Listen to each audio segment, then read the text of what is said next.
কার কার বাড়িতে আজকে পিঠে হচ্ছে বলো। শুভ সবাইকে মকর সংক্রান্তির অনেক অনেক শুভেচ্ছা আর পিঠে পুলি শুভেচ্ছা। তো আজকে বানাচ্ছি সাজ পিঠে বা চিতই পিঠে, যেটাই বলো তোমরা।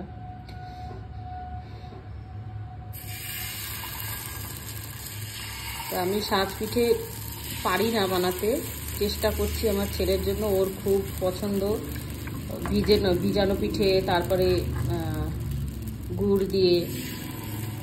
সকালবেলা তো আমাদের গুড় আসলো, তাই বানাচ্ছি।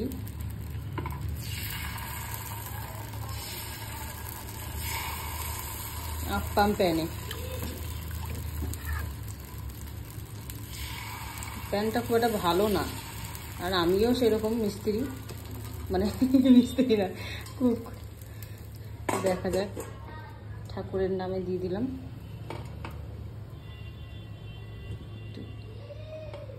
হাওয়াটা বেরিয়ে যায়, পাশ থেকে দিতে পারলে ভালো হতো, কিন্তু তাওয়াটা না মানে সাইড দিয়ে বাড়ানো, তো ওই জন্য ওটা ভেতরে বসানো থাকলে ভালো হয়।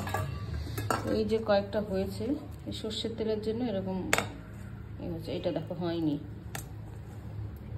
এটা হয়েছে, তো তেলের জন্য এরকম হলদে হলদে হয়েছে, কালারটা সাদা হয়নি, কিন্তু নরম হয়েছে পিঠেগুলো।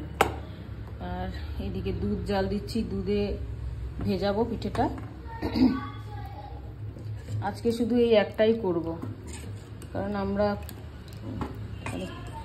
বানাতে ভালোবাসি, খেতে পারি না অত, বিশেষ করে আমি। বিষ্ণুবাবু ভালো খায়, আমি কম খাই একটু, ছেলেও তো সবে শিখছে খাওয়া। তো কেমন হচ্ছে তোমাদের, কাদের কাদের বাড়িতে পিঠে হচ্ছে বলো। এই যে পিঠে ভিজিয়ে রেখেছি, আমার ছেলেকে তো আর দুটো দিলাম।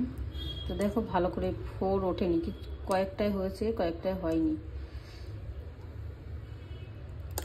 যে কটা ওঠাচ্ছি সব কটাই তো ফোর ওঠেনি। এই যে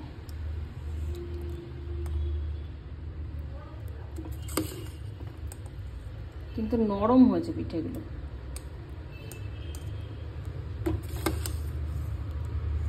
কালকে খাওয়া দাওয়া হবে, এগুলো সবাইকে দেব, মানে আমাদের বাড়িতে কাজ করতে আসে, তারপরে ও বলছে অফিসে নিয়ে যাবে, এরকম হয়েছে।